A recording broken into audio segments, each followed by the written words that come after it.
The train groaned as it rolled to a halt, steam sighing from beneath its belly like the breath of some tired, iron beast. I stood up slowly, smoothing my skirt with trembling hands, the letter still folded neatly in my coat pocket, as worn and reread as a prayer. Clarabon, I whispered to myself, testing how it sounded out loud. Mrs. Clara Callahan, I tried next, and something inside me recoiled. I stepped down from the rail car into the dry heat of a town I'd never seen before. Dust hung in the air like a held breath. The station was little more than a shed with a warped bench out front, no more than a dozen faces waiting, most of them curious, a few outright suspicious. Children ran barefoot through the street. Horses stood tied in the shade. Somewhere a dog barked once, then fell silent again. A man stepped forward from the edge of the platform. He was tall, broad across the shoulders, wearing a hat that had seen better years and a coat stitched at the elbows. His boots looked heavy with road dust. Sunlight caught on the stubble across his jaw. He didn't smile. "Miss Boone?" His voice was deep, but not unkind. I nodded, heart hammering as if it wanted to run back to the train. "Yes." He offered a short, polite nod. "Wesley Callahan." I figured we'd head straight out. "It's a ways to the ranch." "Callahan." It shouldn't have hit me like that. I'd seen the name in the letter. I'd read it when I replied. But hearing it spoken, seeing it worn like a second skin on this man, it felt like a rope pulled tight around my chest. Of course, I managed. My fingers clenched tighter around the handle of my bag. We walked toward his wagon in silence. His boots made heavy prints in the sand. Mine barely left a mark. He helped me up without a word, then took the reins and clicked to the horses. The town fell behind us quickly. No one waved. The road unspooled ahead like a ribbon of scorched earth. Every so often, he glanced over, but he didn't ask questions, and I didn't offer anything. He seemed like a man used to silence. I was a woman used to hiding behind it. After an hour, I worked up the courage. "You live alone?" "Mostly," he said. "Got an old hand helps out. And my nephew, boy's 9. Doesn't talk much, but he's a good sort." "A boy." I hadn't expected that. "No wife." He shook his head once. "Never married." The quiet stretched again. He wasn't rude, just reserved. Everything about him, the way he held the reins, the way his eyes watched the land, spoke of someone who carried more than he let on. His kindness came in small ways. He offered me his canteen when the sun rose higher, pulled the wagon into a patch of shade, and waited while I rested my feet. Still that name. It turned over and over in my mind like a coin between fingers. Callahan. My father had spat it like a curse, back when he still spoke at all. After Silas Callahan took the farm, took the tools, took the roof from over us, we were never the same. I was 18 when Pa passed, face hollowed by grief more than illness. Mama followed the next spring. I hadn't spoken the name in 5 years. Now here I was, heading straight to a house where it hung over the door. Late in the afternoon, we reached the ranch. It wasn't grand, just a small cabin with a slanted barn and wide sky behind it. A corral stretched out beside the fence, one horse grazing, the other staring us down like it had opinions. The front door opened, and a boy stepped out. Brown hair, freckled face, boots too big for his feet. He didn't speak, just nodded once and watched me. "That's Jude," Wesley said as he helped me down. "Hello, Jude," I said softly. He dipped his head again and disappeared inside. An older man followed, limping, hat pulled low, tobacco-stained fingers. "So this the bride?" he asked, squinting. "Clara Boone," I offered. "Cal," he said. "I don't shake hands." Then he smiled a little and vanished around the side of the house. Wesley showed me inside. The cabin was clean, if plain, wooden floor, a table with 3 chairs, and a fireplace with a kettle hung neatly to one side. A quilt sat folded over the back of a worn settee. On a small shelf rested a few books, a Bible, and a photograph in a simple frame. A woman and 2 boys. Wesley caught me looking. "My mother and us," he said. "Long time ago." He led me to a small room with a narrow bed, a chest, and a window looking out toward the hills. "You'll stay here if it suits you," he said. "I figured we'd give it time. No pressure. I don't expect anything you don't want to give." It was more than I expected. More than I deserved. "Thank you," I said, unsure if I meant it yet. He hesitated in the doorway, eyes lingering a moment longer, then tipped his hat and left. I sat on the edge of the bed, the letter still in my coat. The edges had curled from how often I'd read it on the train. His handwriting had been careful, honest. Not flowery, not trying too hard. Just a man looking for company. A partner. I thought I could do it. I thought I was ready to start again. But I hadn't known the name would sound like thunder in my chest. That night, after supper, plain beans, warm bread, a soft slice of silence, I lay awake listening to the creak of the house settle into sleep. The desert wind whispered through the boards. Somewhere, a coyote cried out long and low. I sat up and unfolded the letter one more time. Read the last line again. "If you come, I'll do my best to be kind. I can't promise much, but I won't lie to you." I believed him. I just didn't know if believing him was enough to outrun the name that had once broken everything I loved. And I didn't yet know whether I'd come all this way to forgive or to fight. But I'd come, and that would have to be enough for now. The first morning came sharp and golden, the kind that burns away illusions faster than sleep. I dressed in the quiet, washed my face with water from the tin basin, and stood a long moment at the window, watching the boy, Jude, feed the chickens in his oversized boots. He moved like a child twice his age, careful and measured. When the feed bag slipped from his shoulder, he didn't call for help. Just bent down, hoisted it again, and kept going. At breakfast, Wesley served eggs and coffee. He placed the plate in front of me without a word and waited until I took the first bite. I caught him watching, just once, before he turned his gaze back to the stove. "I hope it's enough," he said. "It's more than I'm used to," I replied, and it was true. The eggs were salted and warm. The coffee bitter but honest. Jude sat at the far end of the table, feet not touching the floor, chewing methodically. He never looked up. Wesley didn't urge him to speak. There was a rhythm to their silence I hadn't yet learned, but I recognized it as something close to peace. After the dishes were cleaned, Wesley offered me a tour of the ranch. "You don't have to help," he said, "but I won't stop you if you want to." "I'd like to see what I came to," I told him, and followed him out into the morning dust. The land was dry, but not dead. Juniper dotted the hills. The corral held 2 horses, one lean and restless, the other older, her eyes soft and patient. "That one's Maggie," he said, scratching behind her ear. "Had her since she was a filly. Got more sense than most folks I know." "And the other?" "Came wild off the range. I've been working with him. Hard-headed, like someone else I know." There was a twitch of humor in his voice then, just enough to make me glance at him. He didn't smile, not really, but his eyes creased at the corners. I nodded toward the hills beyond the barn. "What's out there?" "Open land. Some of it's mine. Some of it don't belong to anybody but the wind." It struck me then how much space there was between things out here, between people, between words, between one moment and the next. In the city, you couldn't breathe without brushing someone else's sorrow. Out here, the quiet gave your thoughts too much room. Later, I swept the porch while Cal chopped firewood with slow, deliberate swings. He didn't speak to me until I offered him a glass of water. "You ain't what I expected," he said, drinking deep.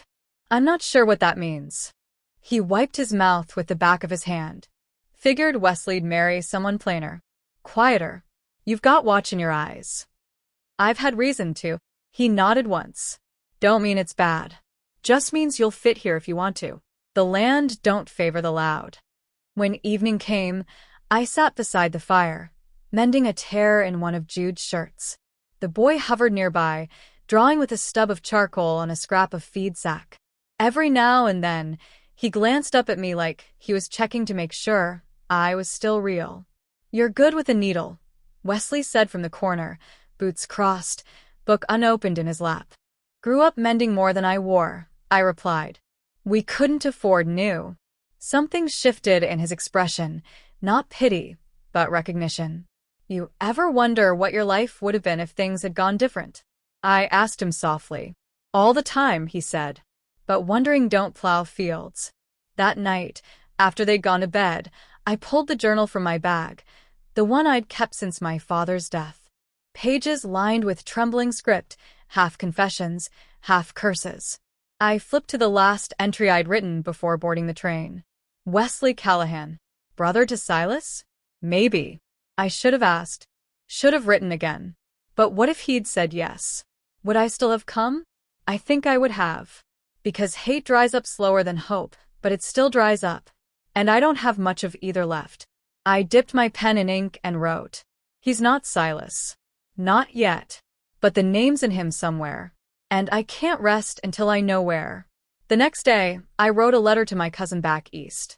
She'd known the family dealings better than I had, knew what Silas had done, and who had stood with him. I asked plainly, do you remember the name Wesley Callahan? Was he part of it? Was he there when they took our land? I sealed it and handed it to Cal without a word. He tipped his hat and rode into town. The waiting would take weeks. In the meantime, I rose each day before sunup and watched the world stretch into light. Jude began to hover nearer. He offered me the worn corners of his drawings. One was of a woman with a long braid. Another was a house, with smoke curling from its chimney. Wesley brought me a wildflower one morning, left it on the windowsill, without saying a word. I didn't ask why. I didn't need to. But at night, I still heard the name echo in my head like a gunshot across an empty field. Callahan. Was he the ruin I'd escaped, or the proof that some things could grow back? I didn't know yet. But I just planted myself in the middle of it, roots cautious, heart listening. The days bled into each other, like ink on damp paper. I came to know the way the light shifted across the front porch at noon, the sound Jude's boots made as he ran between chores, the steady scrape of Wesley's hands smoothing leather reins in the barn. Life didn't announce itself here. It moved quietly, like water deep underground. Each morning I woke to the sound of roosters and the ache of unanswered questions. I kept busy, scrubbing laundry till my knuckles cracked, weeding the garden Wesley had barely touched before I arrived, helping Jude with his reading in the hour before supper. His eyes lit up when I praised him, though he never said a word. I wondered who had first taught him silence. Wesley watched all of it without interrupting. He didn't ask about my past, and I didn't ask about his. But now and then, he'd linger near the stove while I stirred beans, or hand me a mug of coffee when I sat alone beneath the stars. It wasn't closeness exactly, but it was its first shadow. One evening, as I folded blankets by the hearth, Wesley spoke without looking up from his whittling. You ever been in love, Clara? The question startled me. I set the blanket down slowly. Once, I said. A long time ago. He nodded, shaving a thin curl of wood from the stick in his hands. What happened? He was killed over a fence line, I said. Over land that wasn't even worth the blood. His hand stilled. I'm sorry. I'm not. Not anymore. Grief's like a storm. Wild at first, but after a while, you learn which trees bend and which ones break. He glanced at me then, something unreadable in his eyes. You think you're the bending kind? I think I was the storm, I said, and he didn't laugh, but his mouth curved like he understood. Later that week, a reply came from my cousin. The envelope was thin, the script familiar and clipped. I waited until the house was quiet.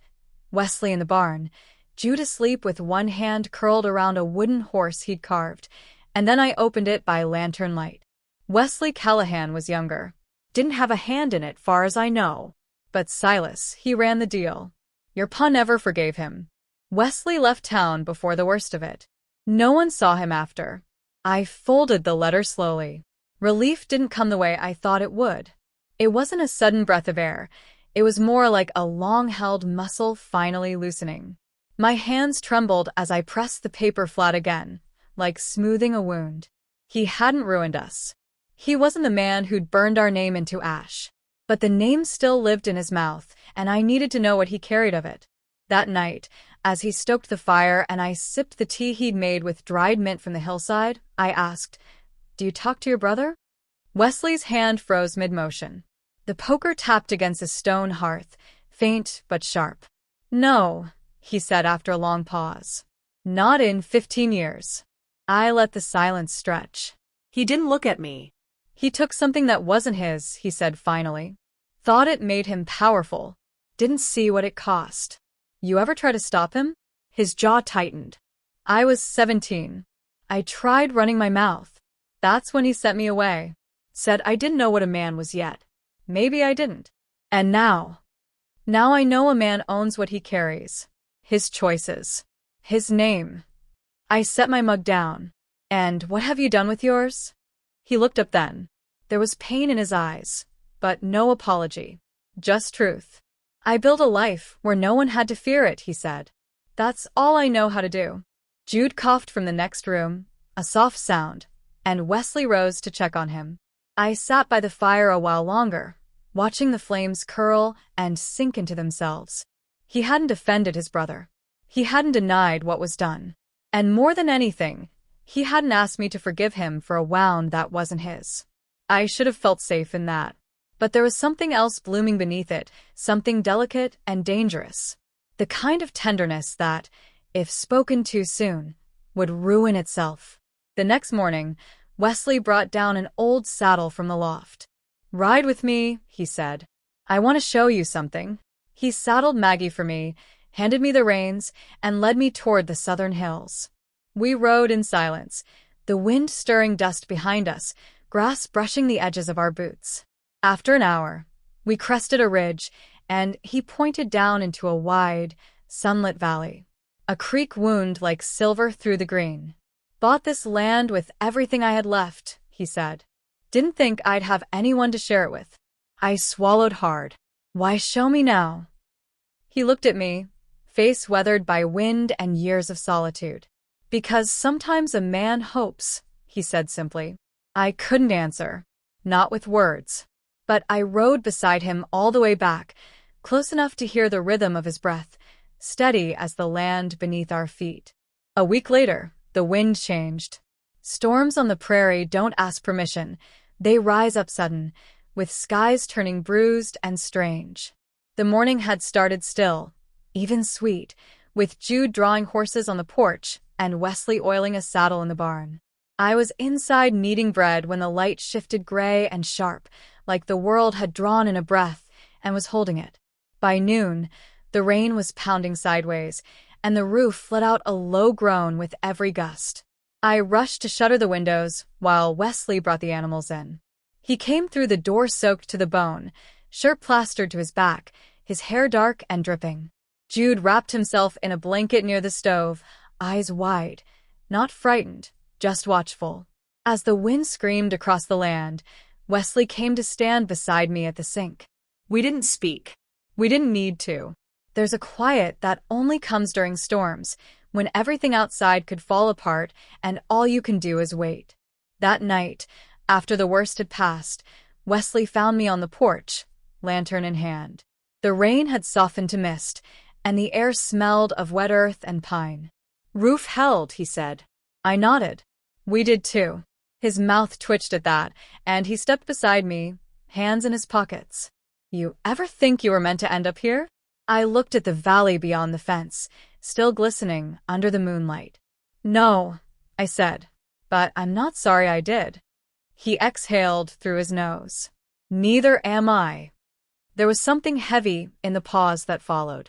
He shifted, cleared his throat.